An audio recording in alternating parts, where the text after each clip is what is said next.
di wax rek que foiru Ndakaaru dafa nekk rendez-vous bu am solo, rendez-vous boo xam ne ni dimension internationale la bi nga xam ne ni réew yu bari dañ fiy daje pour di joxante di échanger wàllu produit.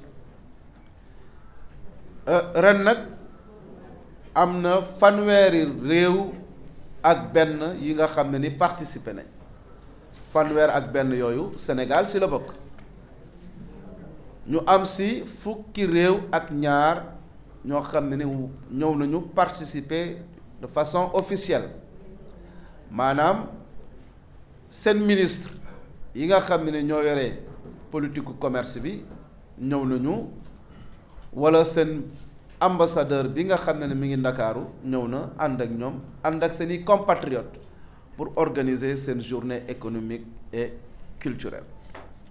Ren solo bi mu am mooy ñun en tant que structure bu état dañuy xool bëgg-bëgg état, yoon bi nga xam ne état tracé na ko, ñu jéem a xool ci loolu mu méngoo ak li ñuy def. looloo tax ren ñu joxe thème bi nga xam ne ci jigéen ñi la, maanaam bëgg a wax ni réewum Sénégal mënuñu ko développer te jigéen ñu dugaluñu seen loxo. ndaxte boo jëlee population Sénégal population boo xam ne population féminine la, maanaam jigéen ñi am nañ ci wàll. loolu tax kenn waru leen beddi ci waxtaan, kenn mënu leen beddi ci lëkkaloo pour que Sénégal jëm kanam. loolu moo tax ñu organiser benn forum scientifique boo xam ne ni madame le ministre de la femme ak département am ñoo ko coordonné pour xool waxtaan ak acteurs yépp, jébbal benn document bi nga xam ne document de contribution lay doon rek pour que ñu xool naka lañ gën a mën a doolelee jigéen ñi. waaye jigéen ñi toujours rek di wax que ñun de ba CICES gis nañ ni 86% si ñi nga xam ne ñu ngi fii di exposé ay jigéen lañu. moo tax boo duggee sax CICES am nañu place première dame pour gën a delloo njukkal jigéenu Sénégal.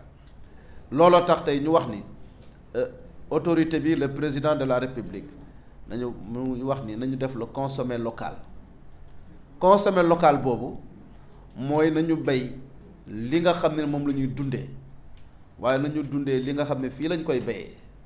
waaye ñun CICES dañuy dem bay wax ni nañu exposer tamit, parce que bu ñu exposé wul dina jafe pour ñu consommer yenn produits, parce que produits yu bari xamuñu leen.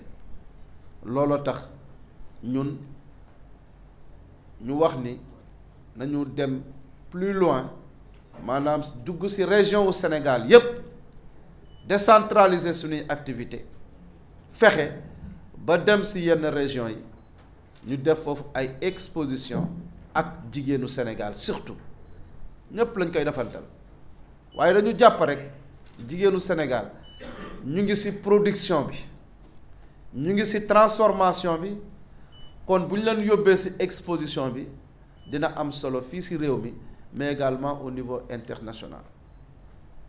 kon ren ñu ngi jaajëfal bu baax jigéenu Sénégal yépp ginnaaw bu ñu organiser foire bi te mu nekk loo xam ne ni bilan bu satisfaisant la.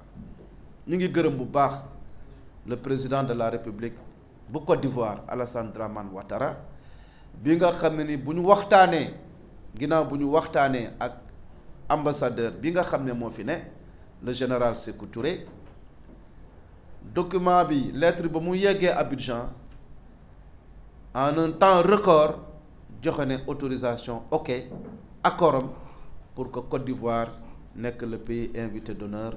te boo leen gisee 500 mètres carrés lañ leen jox ñu exposé, te ay entreprise yu bari yu nekk ci secteur yu bari jóge nañu Abidjan, jóge nañu Côte d'Ivoire ñëw exposé fii, te loolu am na solo si sunu ànd ak Côte d'Ivoire pour gën a rataxal sunuy diggante si wàllu koom-koom. ren de li si intéressant également mooy li ñu occupé comme surface daaw bu ñu amee 17 120 ren am nañu 17 842 mètres carrés yi nga xam ne ni jaay nañ ko te loolu am na solo moo tax exposant direct yi daaw bu mu nekkee 320 ren nekk na 386 ñu am lu ñuy wax exposant indirect plus de 2500 kon di wax wàllu communication bi am na ci solo ndaxte dem nañu seeti représentation diplomatique yi fi nekk waxtaan ak ñoom jéem leen convaincre ba ñoom ñu mobiliser seen chambre de commerce yi looloo waral réew yu bari boo gisee tamit chambre de commerce yi nekk Sénégal ñu waxtaan ak ñoom ñu wax ak opérateur économique yi nekk ci région yi looloo waral tey ji mu ñëw communication aussi moo tax may gërëm la presse nationale mais également internationale bi nga xam ne ni jàppale nañ ñu ci pour que askanu Sénégal ñii bëgg foire yëg ko mën a ñëw waaye bu fekkee ni embouteillage moo tax bëggoo ñëw mais boo ñëwul ñun luñ ci mën. États-Unis organiser nañu États-Unis coupe du monde mais yenn américain bu ñu leen defee interview nee nañ yëguñu sax xamuñu sax que coupe du monde am na fa kon noonu la rek Sénégal tamit am na ñoo xam ne yëguñu sax que foire am na ñi mu intéressé ñëw nañu def nañu kon di wax rek loolu mooy solo si mais am na beneen mbir boo xam ne am na solo mooy pavillon tertiaire kooku ñoom dañ koy beral parce que Algérie moo fa nekk Algérie ren li ñu indi mot na 100 entreprises ëpp na ko waaye dafa am 54 entreprises algériennes yoo xam ne ñu ngi fi atum lëm parce que loolu dafa fekk ñu signer convention de partenariat avec la société algérienne des foires et expositions pour que lëkkaloo bi diggante opérateur économique gën a ratax ñoom bëgg nañu indi seeni entreprise Sénégal bëgg nañ seen produit ñëw Sénégal ñun tamit bëgg nañu produit Sénégal dem Algérie te loolu moo tax jaxasoo bi wax dëgg yàlla ñuy remercier bu baax président Abdelmadjid Tebboune bu Algérie waaye di sant bu baax le président de la République Macky Sall. Encore une fois en français en wolof c'est parler des innovations de la foire internationale de Dakar. Et l'innovation cette année également, c'est la digitalisation des tickets d'entrée. Parce que j'ai parlé de l'embouteillage. La foire internationale de Dakar, la vision du président Senghor en 1974, elle était très belle. Et notre génération, nous n'avons pas le droit de trahir. Quand on est dans l'événementiel économique, le parking fait partie de l'offre. C'est pour cela, au départ, on était 107 hectares. Aujourd'hui, on est à 30 hectares. Mais la vision de Senghor, c'était quoi? C'est que quand on est dans l'événementiel économique, le parking fait partie de l'offre.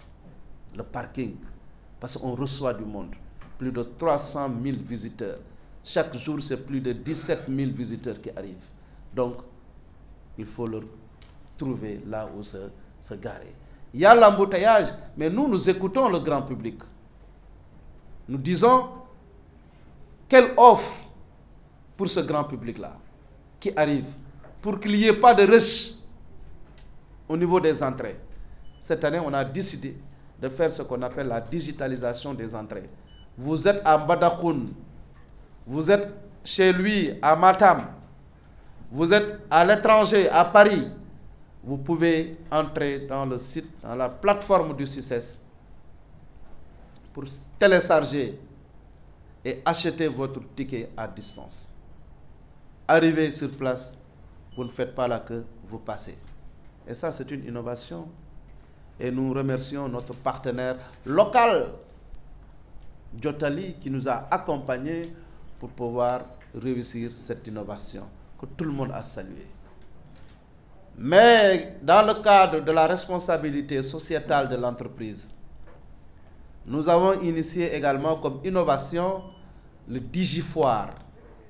Nous avons connu la pandémie Covid-19. Aujourd'hui, présentiel, c'est difficile. Il y en a d'autres qui ne veulent pas se déplacer. Ils font partie de notre cible. Nous avons mis en place ce qu'on appelle le Digifoire. Le Digifoire, c'est quoi? C'est dans le cadre RSE, les exposants qui sont là vont mettre gratuitement 5 produits au niveau de la plateforme. Et vous êtes à Mbadakhoune, vous êtes à Matam, vous êtes à l'étranger, vous achetez votre marchandise exposée à la foire, vous allez acheter. Vous achetez, et nous avons des jeunes qui sont là, vous les voyez à l'entrée, des jeunes tchak-tchak là. Ils vont faire la livraison. Nous sommes avec la Poste de Dakar pour assurer la livraison. Et au-delà de 5 produits maintenant, les clients doivent payer. Donc 5 produits, c'est gratuit. Mais si c'est 6, 7, tu as 2 produits que tu payes. Donc voilà des innovations. Donc chaque année, on essaie d'apporter des innovations par rapport à l'organisation de la foire internationale de Dakar. Donc di wax que ren aussi indi nañ yeneen innovation. Innovation yi mooy ñëpp a xam nañu CICES dafa nekk dans l'événementiel économique. Ku wax événementiel économique wax également offre. Te parking dafa bokk ci offre.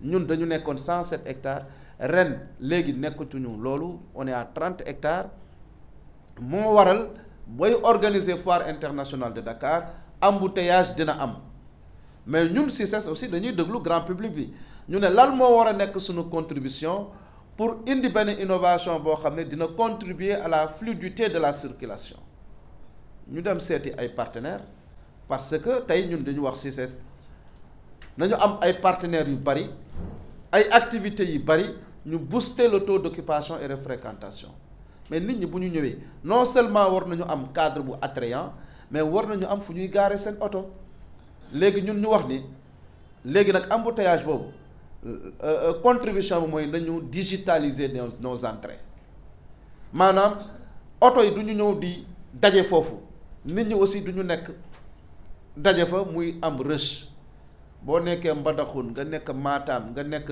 Paris États-Unis da ngay dugg ci sunu plateforme nga télécharger ko nga jënd sa ticket boo yegsee QR code nga jàll te loolu ren jàppale nañ ci torop et c'est sécurisé et loolu am na solo surtout pour les financiers c'est sécurisé waaye yemuñu ci digitalisation de la des tickets d'entrée li ñuy wax responsabilité sociétale de l'entreprise maanaam ñun notre raison d'être fii ce sont les exposants et les visiteurs loolu tax ñu indil leen lu ñuy wax Digifoire boobu aussi ànd ak ay partenaires mettre en place plateforme boobu foo mënta nekk ci réew mi ak bitim réew nga jënd sa marchandise bi nga xam ne ni exposant bi juróom lay proposer ñu dugal ko ci plateforme bi ku ko jënd à distance am nañu ay xale yoo xam ne fii ñu ngi nii ñooy xale cag-cag yi